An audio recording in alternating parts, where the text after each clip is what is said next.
De segunda a sexta-feira, nós temos de 8 da manhã às 9h30 da manhã, atendimento fraterno. Dona Dalva está aqui. Então, você quer conversar, está sentindo alguma coisa, algum problema, quer desabafar, uma coisa, pode ficar tranquilo. Entrou aqui, morreu. Temos também o bazar, que aí chegou, vê lá, tem muita novidade que chegou essa semana, que passou, muita novidade. E a Raíssa às vezes publica a nossa chave Pix, porque para todos os trabalhos que realizamos na casa, nós precisamos de uma ajuda. Então, eu só posso dar R$1, de bom grado, bom tamanho. Eu posso dar 50 centavos, tá bom demais. Ninguém faz escolha de nada, tá legal? O que nós precisamos é poder comprar, nem que seja meia caixa de fósforo, usada ainda, para podermos ajudar quem não tem nenhum pão de fósforo em casa. E isso existe. Às segundas-feiras, das 19 horas às 20 horas, nós temos o estudo, a palestra. Tudo tema ligado ao Evangelho segundo o Espiritismo. Depois tem o passe coletivo. Depois tem o passe individual para quem queira. Aí pegam as fichinhas, aí vai no individual. Às terças, de 18h30 às 19h30, nós temos um estudo, Brasil, Coração do Mundo, Pátria do Evangelho, pelo Espírito Chico Xavier, pelo Espírito Humberto de Campos. Maravilhoso. Aí mostra quem somos nós, por que o Brasil tem essa miscigenação, essa mistura de, vamos chamar, raças, né? Por quê? Aí você vai entendendo as coisas. De 19h30 até as 20h30, 20h15 por aí, é a vibração.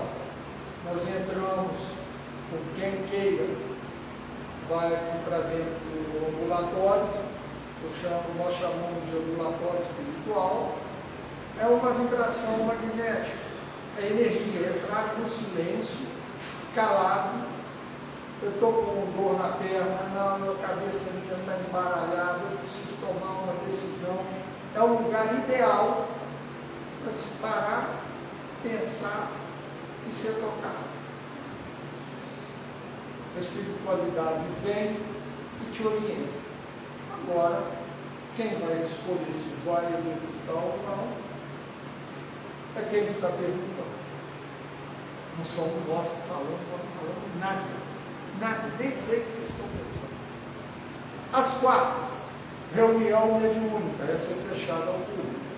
Às quintas, agendado com a dona Edmê ou a Viviane, às 15 horas, é o tratamento, é o atendimento a gestantes. As mamães de primeira viagem, aquelas mamães que precisam de um apoio, toda essa situação para gestante. Às sextas, sem atividade.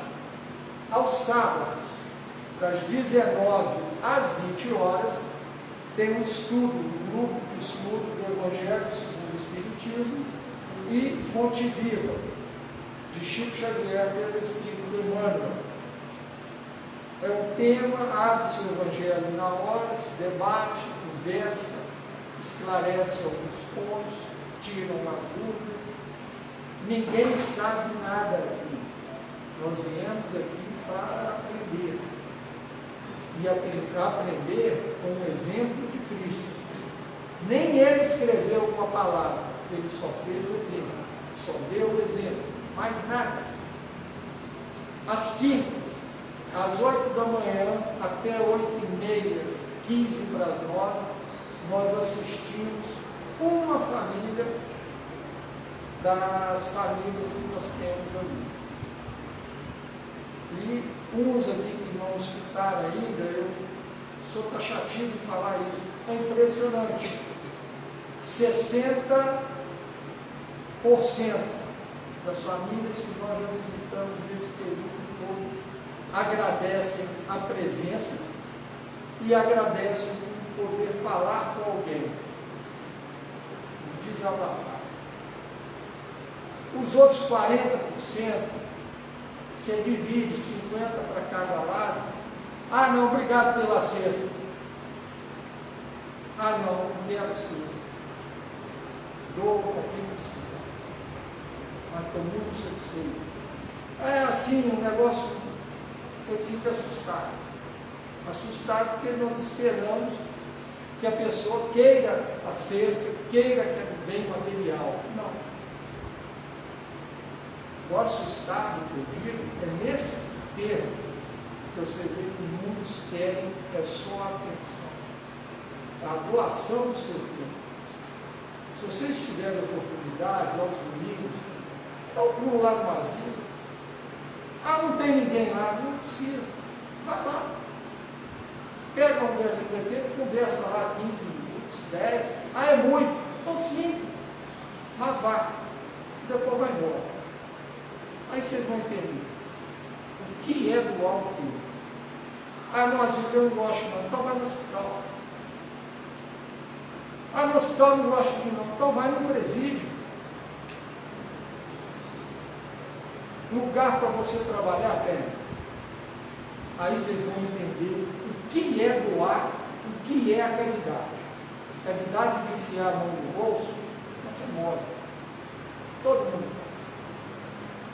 Agora vá fazer isso.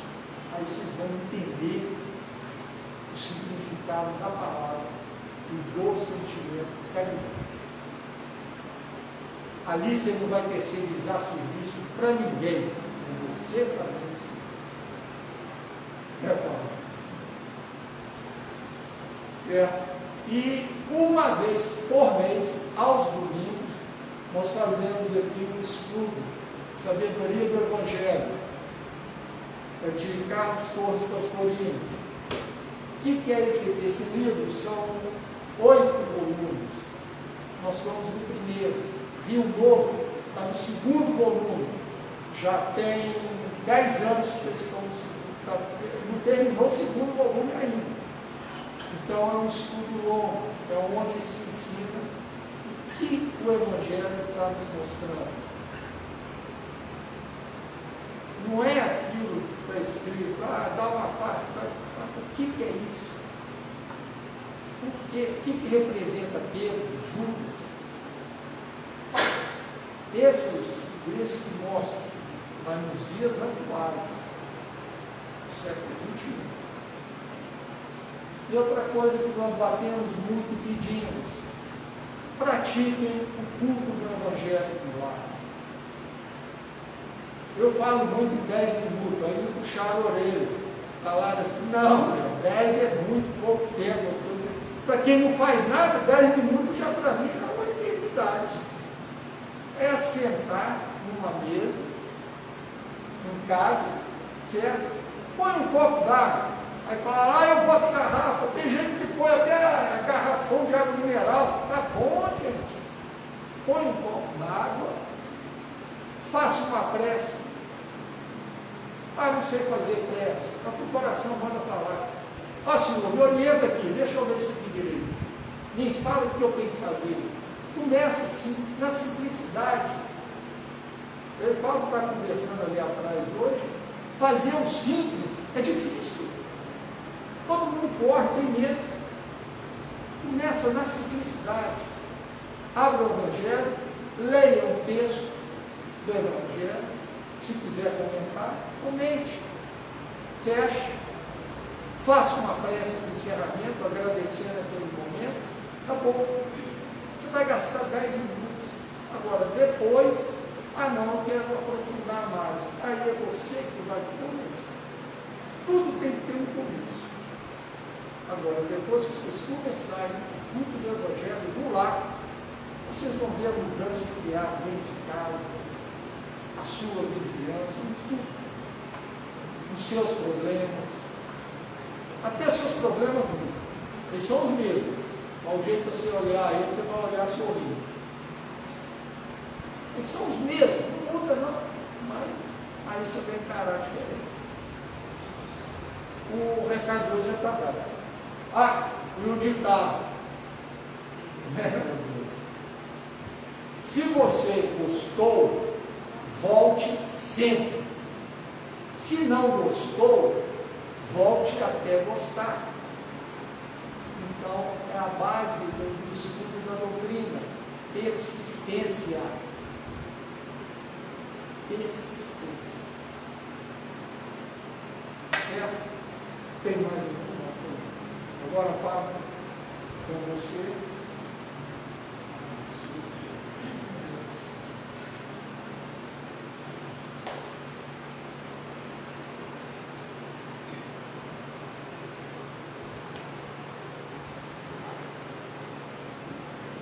Prezadas irmãs, prezados irmãos, uma ótima noite a todos.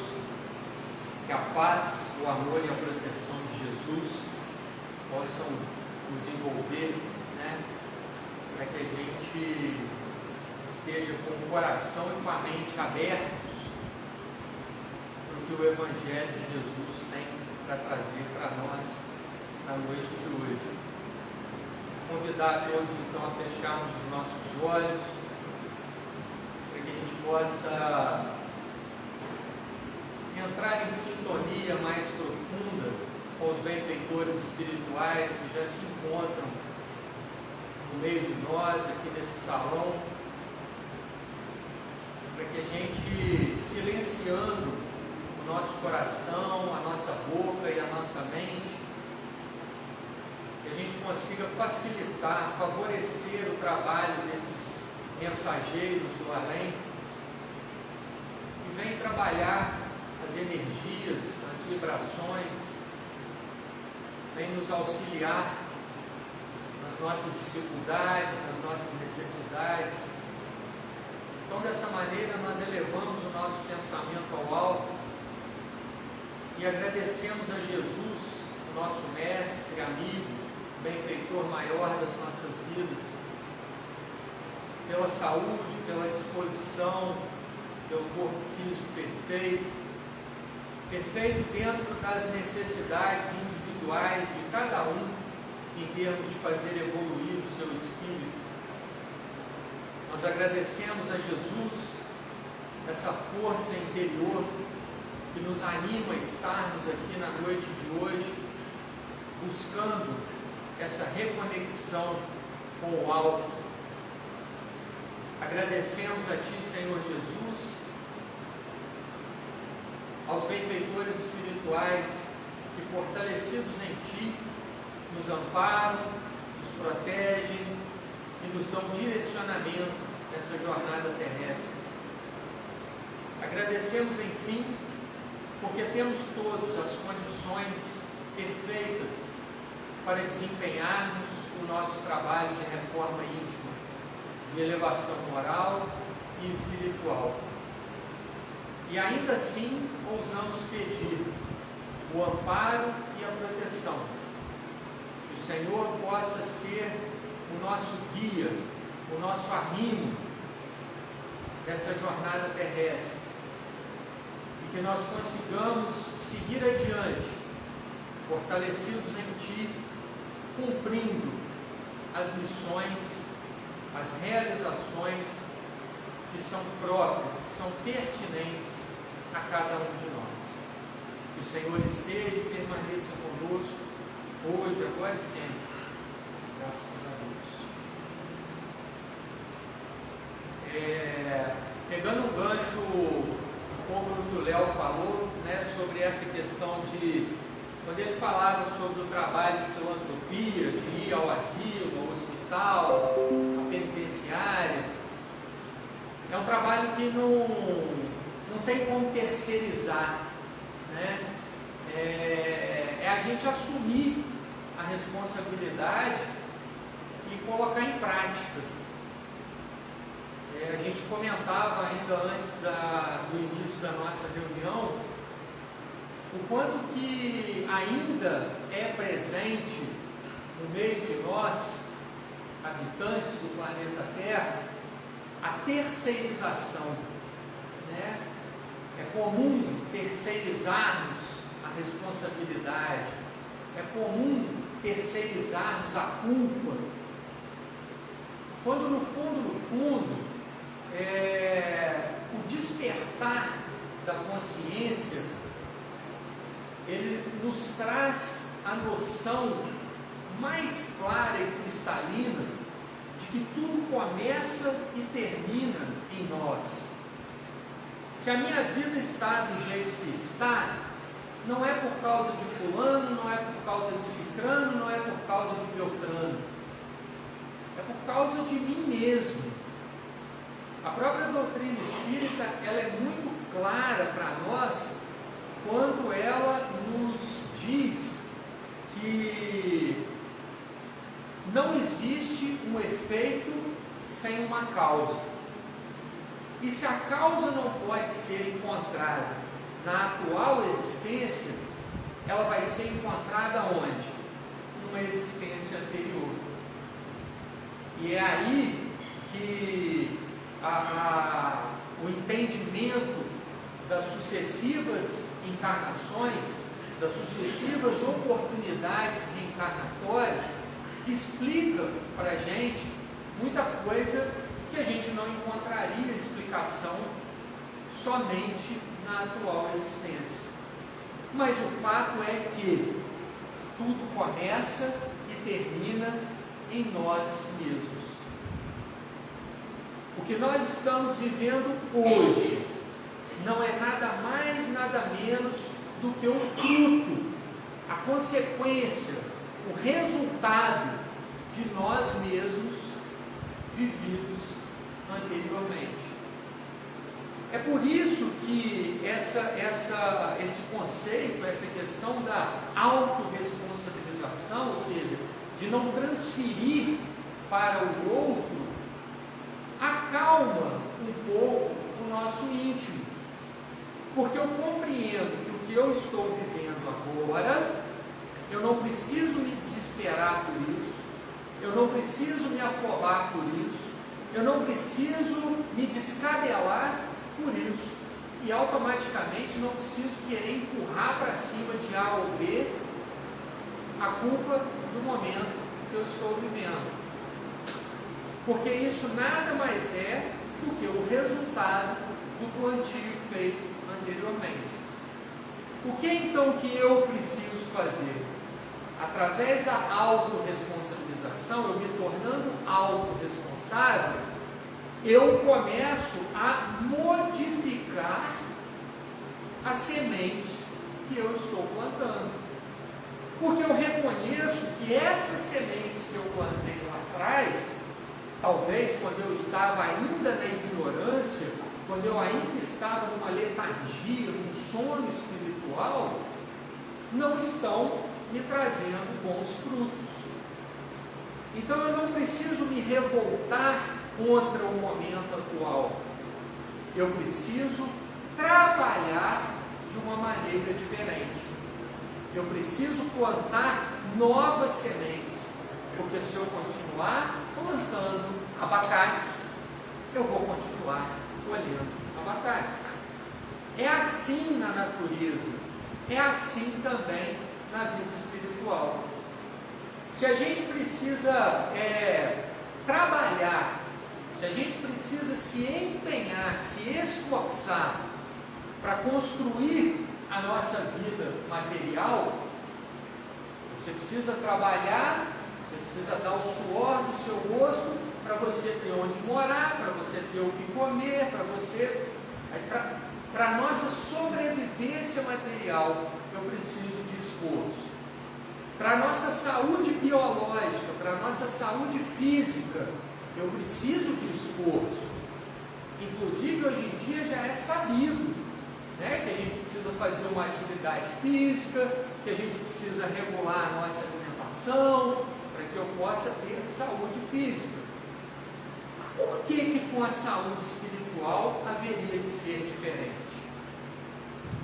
Ah, não, é só eu pedir a Deus que Ele me dá. É só eu pedir aos anjos, aos santos, aos guias, aos benfeitores espirituais, que eles me dão. Ué, mas aí então fica muito fácil, fica muito confortável. Só que vai exatamente na linha oposta do que o próprio Jesus nos afirmou dentro do Evangelho. Faça a sua parte. Quem me ajuda? Que o céu te ajudará. Ou seja, se você precisa se esforçar para prover as suas necessidades materiais, se você precisa se esforçar para cultivar uma saúde biológica, por que para a saúde espiritual seria diferente? Então, a gente precisa dar um salto, né? Avançar um degrau e assumir mais as responsabilidades. Em assumindo mais as responsabilidades, a gente percebe que consegue construir melhor o nosso caminho. A gente deixa de ser vítima dos acontecimentos. Quem aqui conhece, por favor, não apontem, nem falem, nem levantem o dedo, só pensa. Quem aqui conhece aquela pessoa que é vitimista? Né? Que tudo ela é vítima de tudo. Ela é vítima da sociedade, ela é vítima da família, ela é vítima do chefe, ela é vítima de não sei quem. Quando eu coloco essa responsabilidade na mão do outro, eu perco completamente a capacidade de ação. Porque o outro é um terreno imexível. Eu não consigo mexer, eu não consigo moldar, eu não consigo modificar o outro. Eu só consigo modificar a mim mesmo. E mesmo assim, fazendo um esforço tremendo.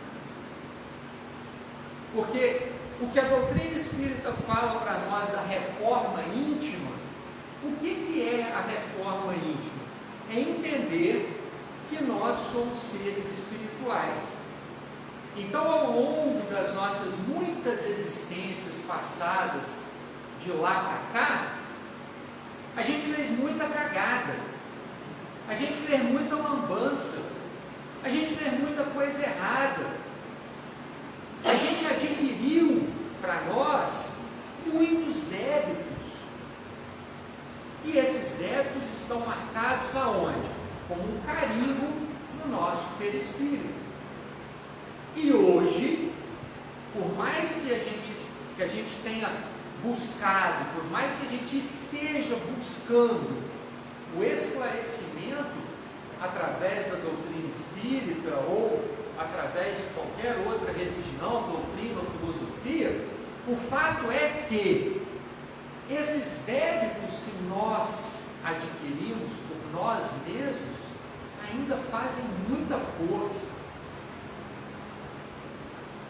É como se a gente tivesse um peso extra, uma âncora que a gente precisa tirar do fundo do mar, para que o barco da nossa vida consiga avançar, consiga aportar em novos horizontes. Mas para isso é fundamental que a gente assuma essa responsabilidade.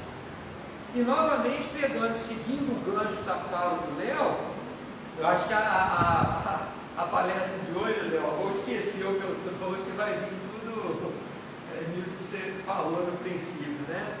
Um dos grandes dramas da humanidade é achar que vai empreender algo e que aquilo vai sair à perfeição imediatamente. Então eu preciso tomar alguma coisa em mim que eu reconheço que é ruim, que é prejudicial, que é contrária à lei de Deus. E aí eu reconheço isso hoje, amanhã eu coloco em prática e acho que tem que sair a perfeição. E aí eu vejo que não, que eu escorrego, que eu tropeço, que eu não consigo de imediato domar uma má tendência que está impregnada no meu perispírito ainda. E aí a gente pega e desiste. E aí a gente pega e não persiste. É a essência daquele ditado que o Léo falou, né? Se você gostou, volte sempre. Se não gostou, volte até gostar. Se você conseguiu domar uma má inclinação sua, já, ótimo, passa para a próxima. Você não tem uma só. Ninguém tem uma só. Mas se você não conseguiu, não desiste não. Se você reconheceu uma má tendência sua, você precisa reformar aquilo, precisa trabalhar aquilo, e não deu certo no dia seguinte, não deu certo na semana seguinte, não desiste não. Continua. Porque só é derrotado aquele que desiste. Se a gente não desistir, se a gente tiver uma perseverança tal, nos moldes daquela que o Kardec disse, né? Reconhece-se o verdadeiro espírita pelos esforços que emprega em domar as suas más inclinações. Então, assim como na natureza, você plantou uma muda aqui agora, não é amanhã que ela está te dando fruto, com a gente também é da mesma forma.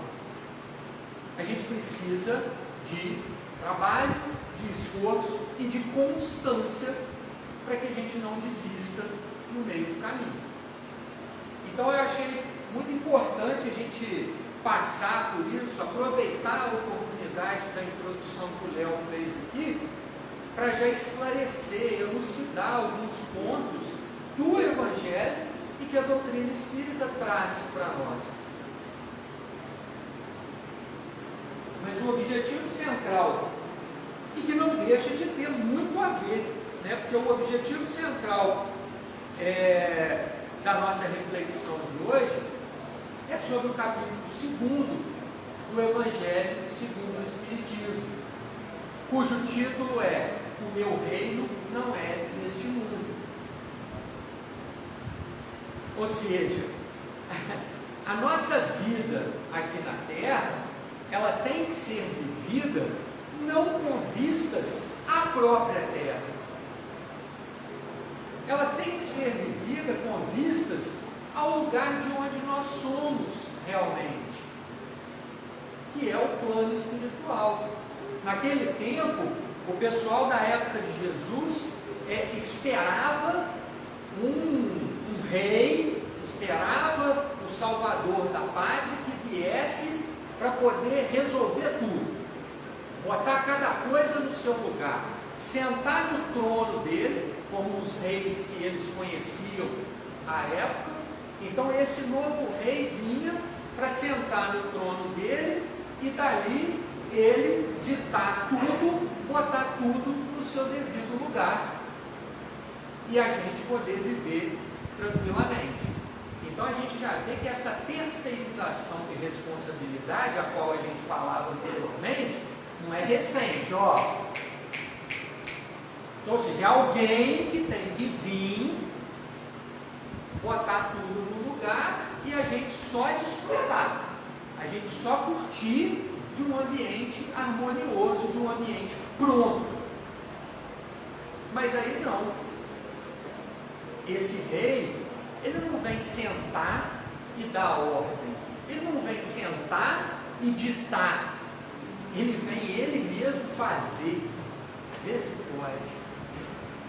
Vem ele mesmo viver na prática os exemplos daquilo que ele queria para cada um de nós. E eu digo para cada um de nós, que ele queria para cada um de nós, porque é bem provável que muitos de nós estivéssemos lá também, naquele tempo, naquele momento. E quiçá tendo olhos, mas não o vendo, tendo ouvidos, mas não o escutando. Como o próprio Jesus disse, eles têm olhos e não veem, têm ouvidos e não ouvem. Então, a essência do capítulo número 2 do Evangelho segundo o Espiritismo é exatamente essa: a gente viver no mundo, porque aqui é ao mesmo tempo escola e hospital. A Terra é como se fosse uma grande escola para alguns que já estão um pouco mais avançados na seara do desenvolvimento espiritual e ainda precisam aprender na prática muito mais, e hospital para outros que ainda estão muito adoecidos espiritualmente e precisam desses cuidados hospitalares. Então é viver na terra, mas não para a terra. É viver na terra com vistas ao que nos aguarda, porque as promessas de Jesus, elas são para essa vida vindoura. E aí a gente tem aqui, no item número 2, o seguinte: por essas palavras, Jesus designa claramente, essas palavras o quê? Meu reino não é desse mundo. Então, por essas palavras, Jesus designa claramente a vida futura, que ele apresenta em todas as circunstâncias, como o termo para onde tende a humanidade e como sendo o objeto das principais preocupações do homem sobre a terra. Então, todas as nossas preocupações sobre a terra deveriam ser o quê? Cumprir com as orientações de Jesus, para que a gente possa alcançar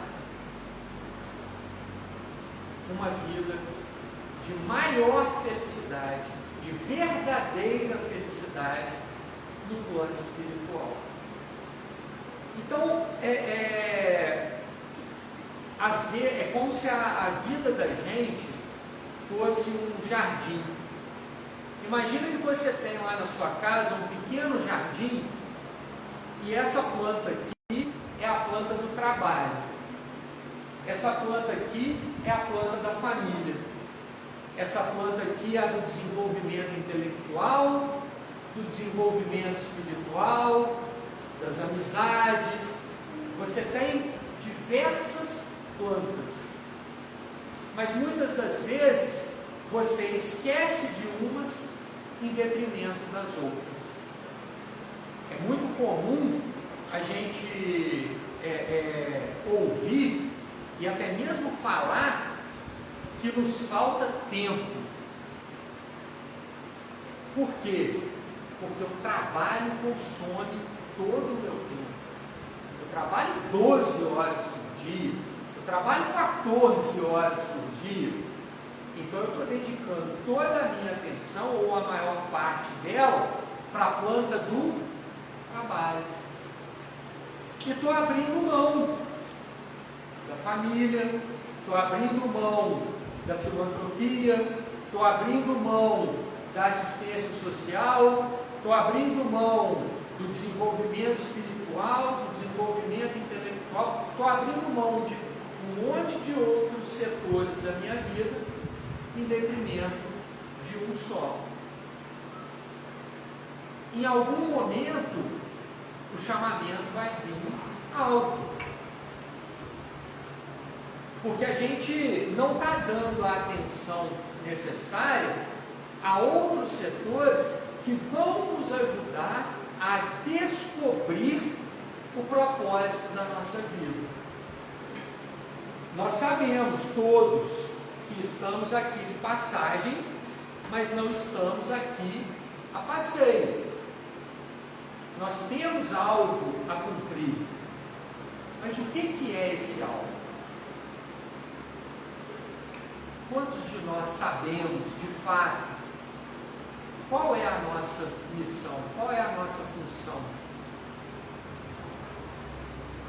E aí uma dica, para quem ainda não descobriu qual é o propósito da sua vida, é a gente começar respondendo a uma pergunta muito simples e objetiva: quem é você?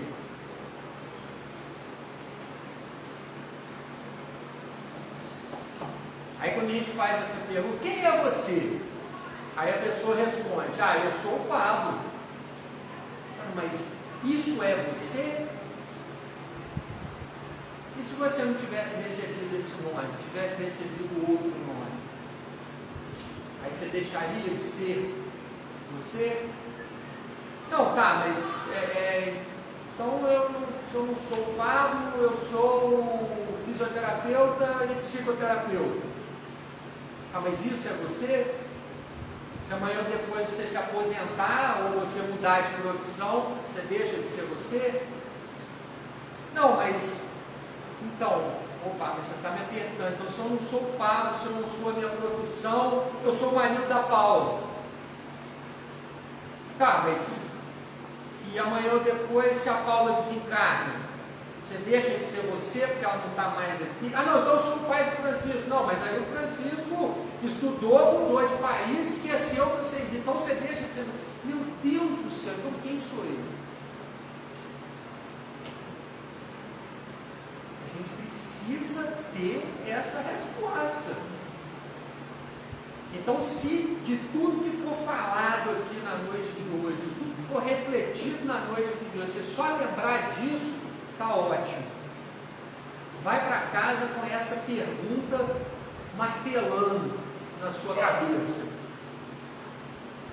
E se você não encontrar a resposta amanhã, lembra do que a gente falou no princípio da reunião de hoje. Não desiste não. Continua refletindo sobre ela. Continua pesquisando dentro de si mesmo a resposta para essa pergunta simples e objetiva: quem é você? E aí, dando sequência aqui, a gente tem no item número 3, ainda do capítulo 2, Meu reino não é neste mundo, que nos diz o seguinte: os judeus não tinham senão ideias muito incertas quanto à vida futura. Acreditavam nos anjos, que consideravam como seres privilegiados da criação, mas não sabiam que os homens pudessem vir a ser. Não sabiam que nós poderíamos vir a nos tornar anjos, seres de luz evoluídos, como a gente sabe hoje através da doutrina espírita. Um dia, anjos e partilhar da sua felicidade. Segundo eles, a observação das leis de Deus era recompensada pelos bens da terra, pela supremacia da sua nação, pelas vitórias sobre os seus inimigos. E as calamidades públicas e as derrotas eram o castigo de sua desobediência. Então, é daí, inclusive, que surge a teologia da prosperidade, né? Tem muito pregador do Evangelho hoje em dia ainda dizendo que se você prospera financeiramente, se você prospera, se você tem abundância material na sua vida, isso é sinal de que você está sendo agradável a Deus. Mas se uma doença bate na sua porta, se um revés financeiro bate, você está sendo desagradável, castigado por esse Deus, né? Então, esse capítulo já faz cair por terra toda a questão da teologia da prosperidade. Porque Jesus nos fala que o meu reino não é deste mundo. Ele é um reino imaterial, ele é um reino espiritual. Pablo, então quer dizer que eu tenho que viver na pobreza? Para ser agradável a Deus, eu tenho que viver na pobreza. Mas eu abri uma empresa legal, não estou passando por cima de ninguém, os meus negócios estão prosperando muito, eu estou ganhando muito dinheiro. Caramba, e agora? Será que Está ruim? Não é assim que a banda toca? Não, porque Deus também não condena essa riqueza. E a gente vai encontrar respaldo nisso no próprio capítulo aqui, ó.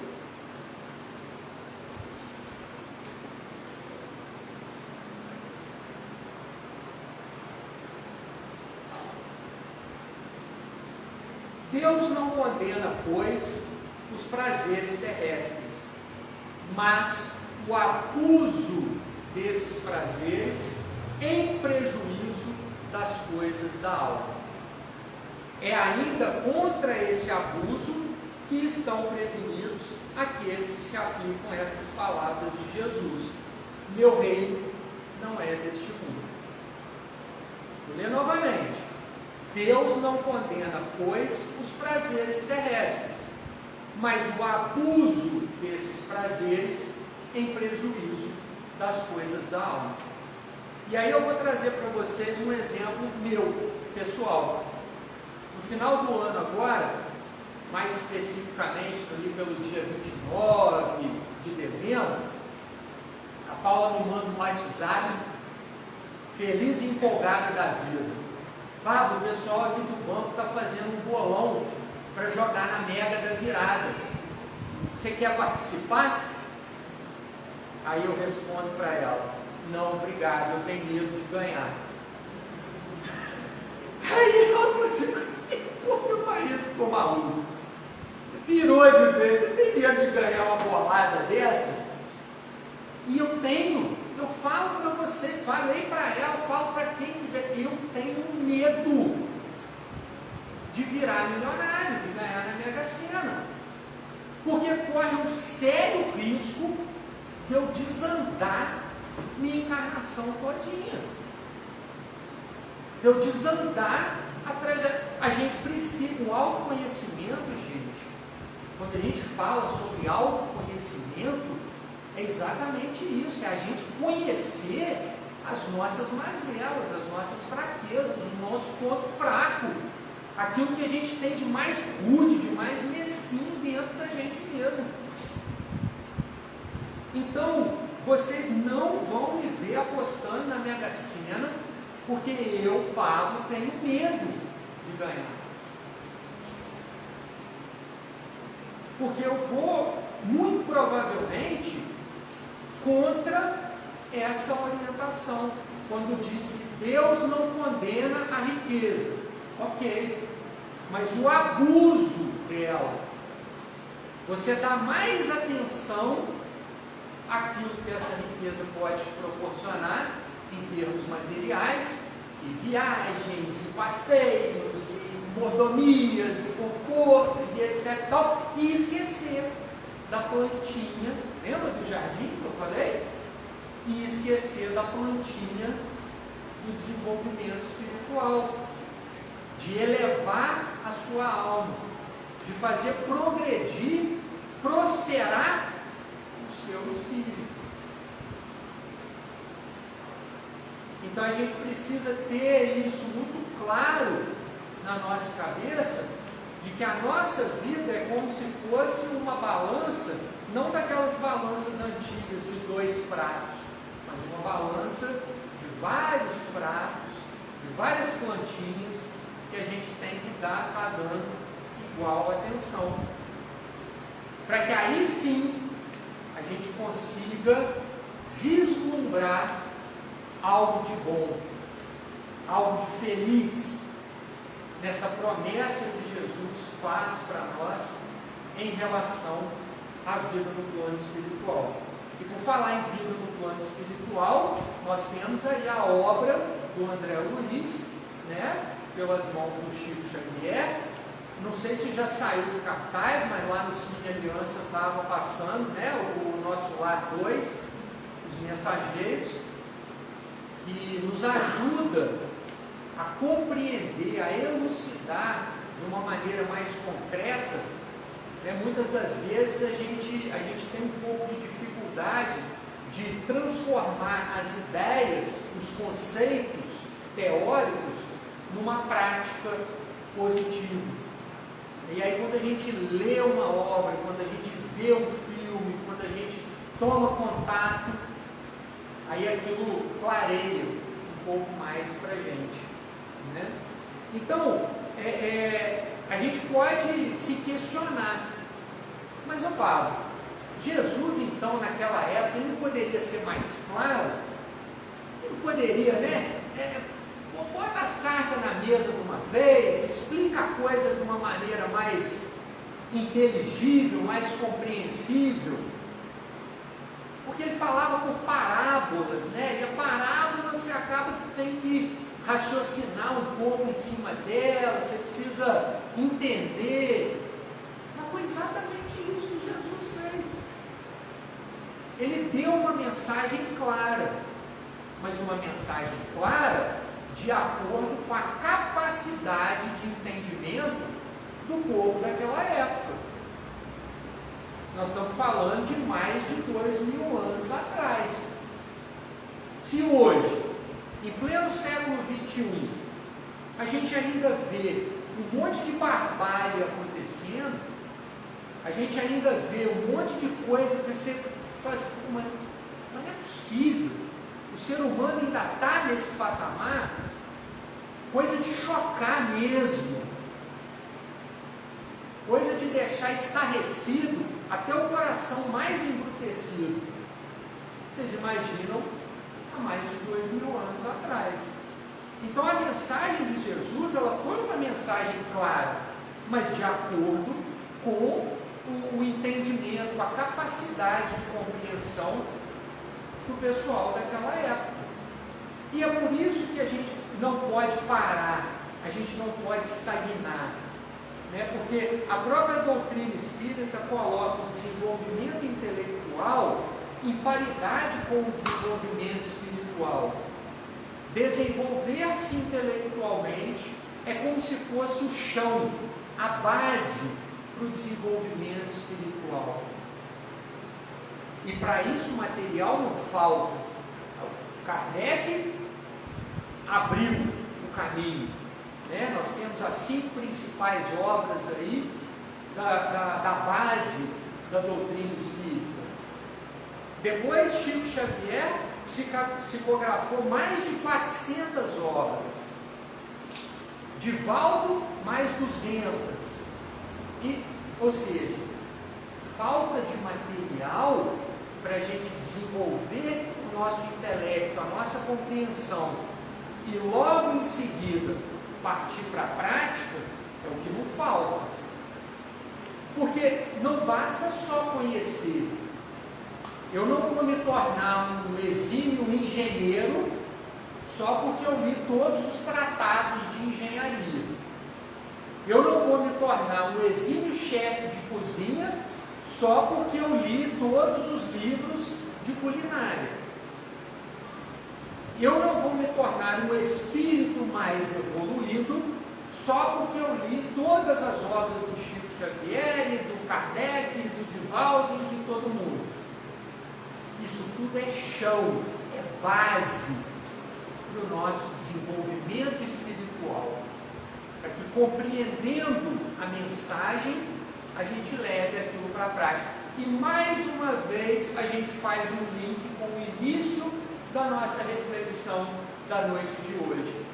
Não dá para terceirizar. Não dá para achar que o outro vai evoluir pelo Espírito. Senão a gente faz, já tem esse exemplo aqui, não sei se todos estavam, vou dar um exemplo de novo, igual aquela pessoa que virou e falou assim: tem 3 meses que eu estou pagando a academia e ainda não vi resultado. Acho que eu vou ter que ir lá ver o que está acontecendo. Não dá para terceirizar. Somos nós os grandes responsáveis por fazer evoluir o nosso espírito. E assim alcançar esse reino que Jesus nos promete. Esse reino de Deus que está na vida espiritual. O Espiritismo, por sua vez, já lá nos idos de 1857, quando o Kardec publica o Livro dos Espíritos, a gente já tem uma capacidade de maior compreensão. Então, os espíritos superiores, aqueles responsáveis da codificação espírita, obviamente que com o aval do Criador, conseguem trazer para nós informações mais lúcidas, mais claras, mais abertas.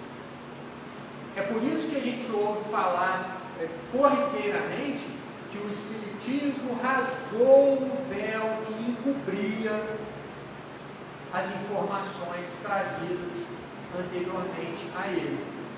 Porque aí sim, já no século XIX, o ser humano tem uma capacidade intelectual mais desenvolvida para compreender as verdades espirituais de uma maneira mais clara.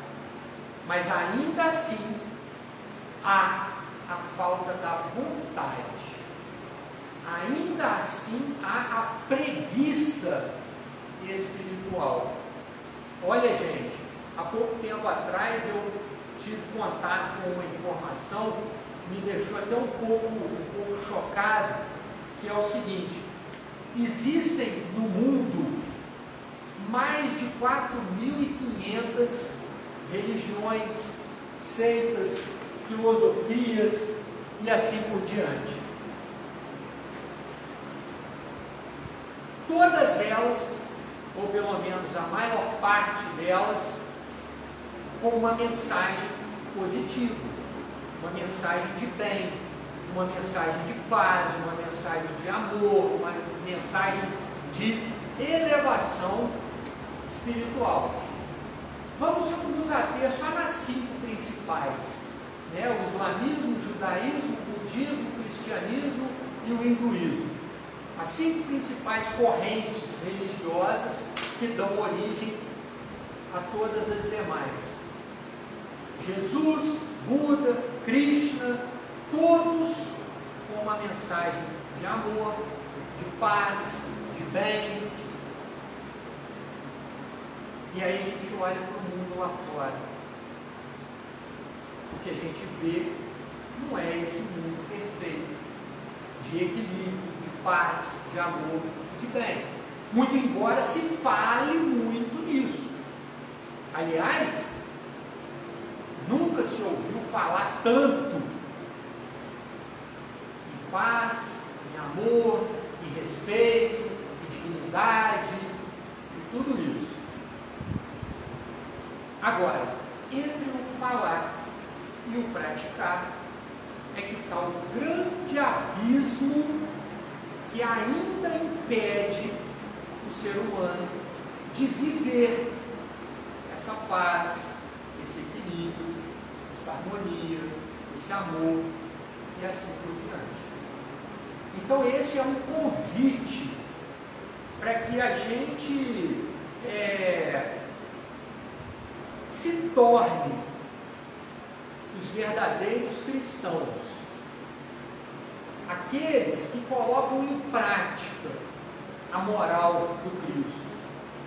Mas para isso a gente tem que estar ciente de que o caminho ele vai ser repleto de desafios. Não é porque a gente está cheio do Cristo, não é porque a gente está cheio dessa vontade de ser, qual é o significado da palavra cristão? É um pequeno Cristo. Sermos cristãos significa sermos pequenos Cristos. Aqueles que têm a vontade sincera, o desejo ardente de viver no mundo da mesma forma, seguindo os preceitos e as orientações que Jesus deixou para nós.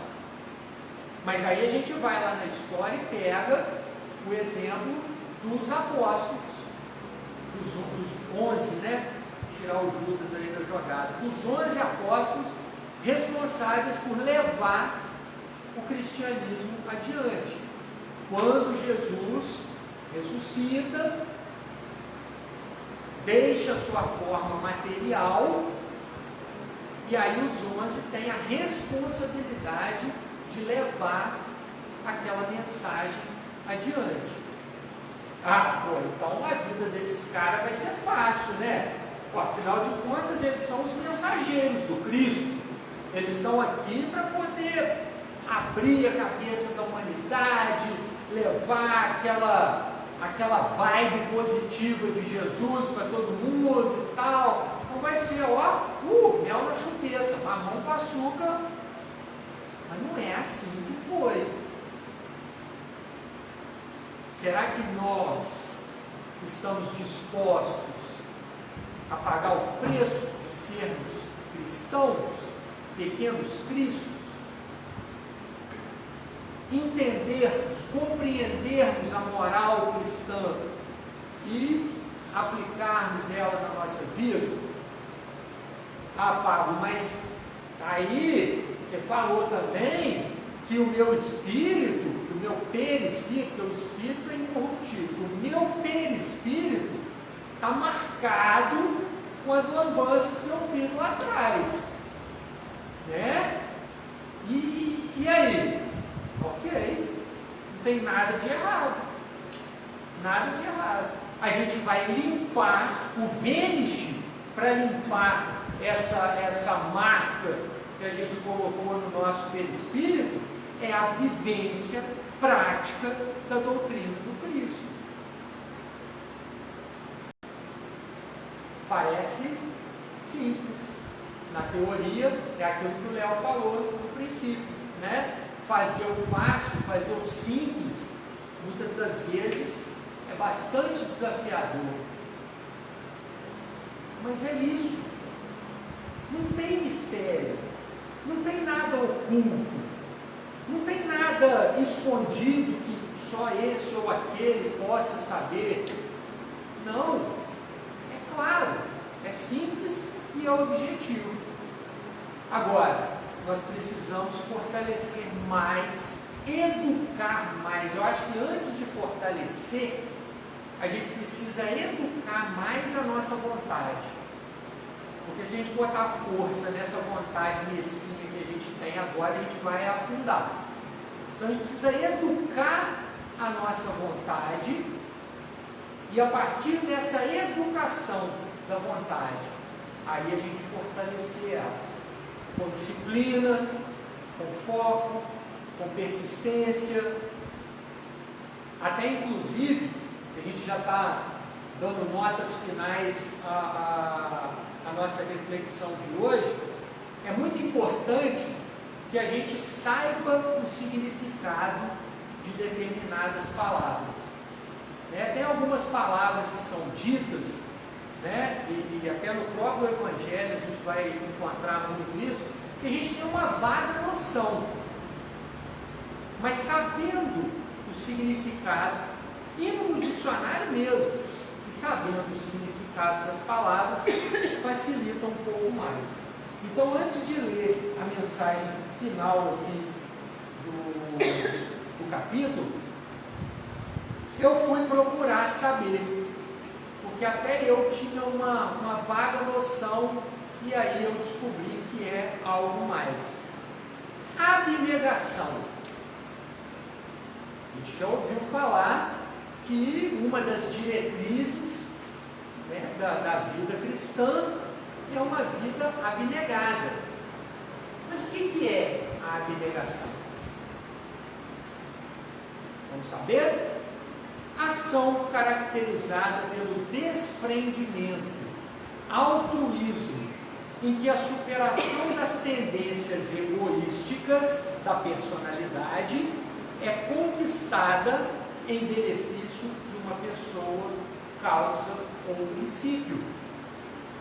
Então a abnegação é isso, é uma vida desinteressada, é uma vida altruísta. Na linguagem de Viktor Frankl, é uma vivência autotranscendente, onde eu saio do egoísmo, do eu, do querer, do desejo, do achar que o mundo gira só em torno do meu umbigo, para conquistar essa libertação do egoísmo através de um benefício feito a algo, a alguém, a alguma causa. E faz um link com aquilo que o Léo falou no princípio. Segundo, benevolência, que é a bondade de ânimo com algo ou alguém. É ter ânimo para ser bondoso.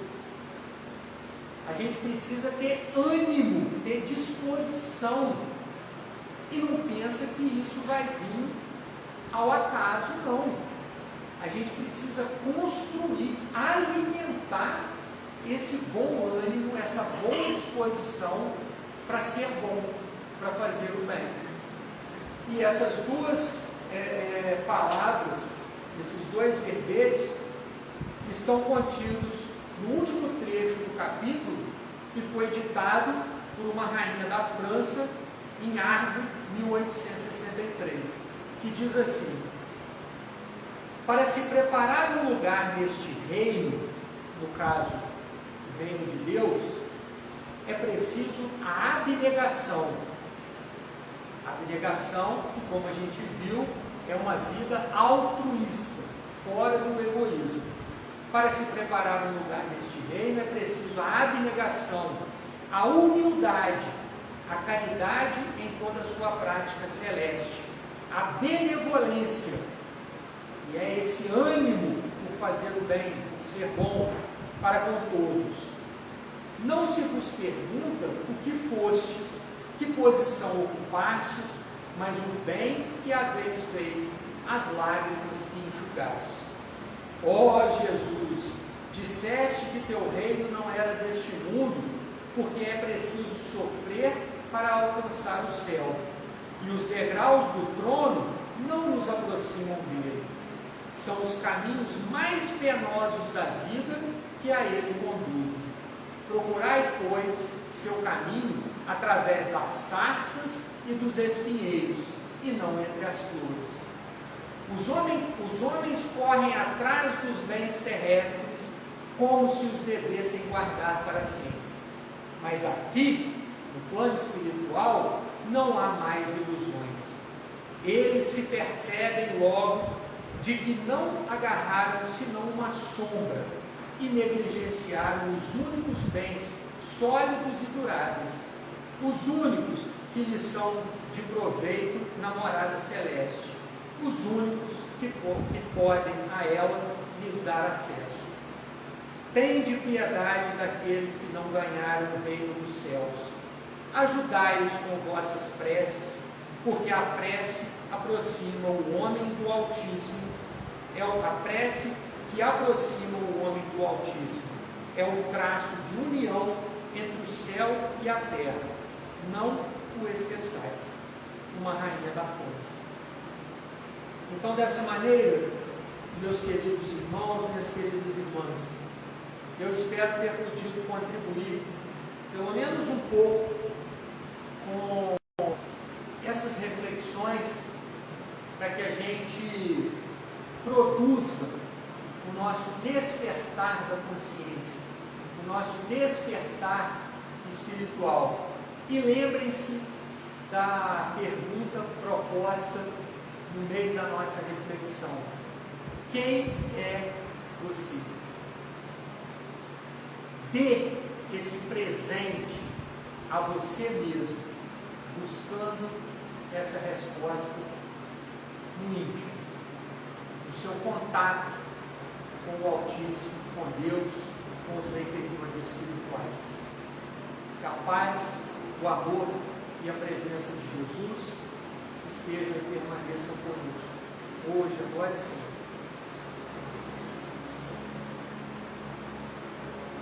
Bom,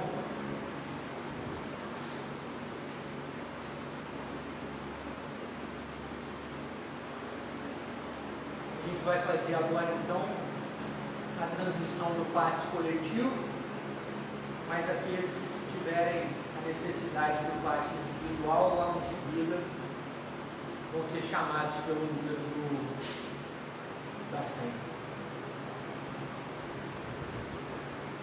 Com os nossos olhos fechados, então, palmas das mãos voltadas para o céu, um sinal de humildade e súplica ao Altíssimo, ousemos rogar.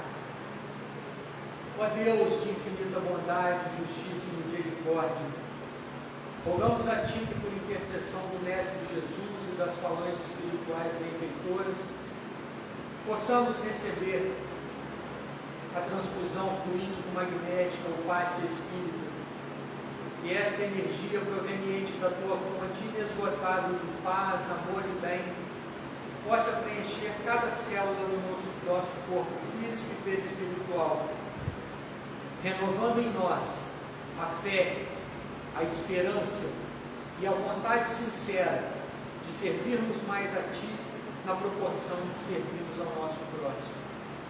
Que o Senhor esteja e permaneça conosco, faça morada nos nossos corações e nos ampare, nos proteja e nos ilumine, hoje, agora e sempre. Graças a Deus.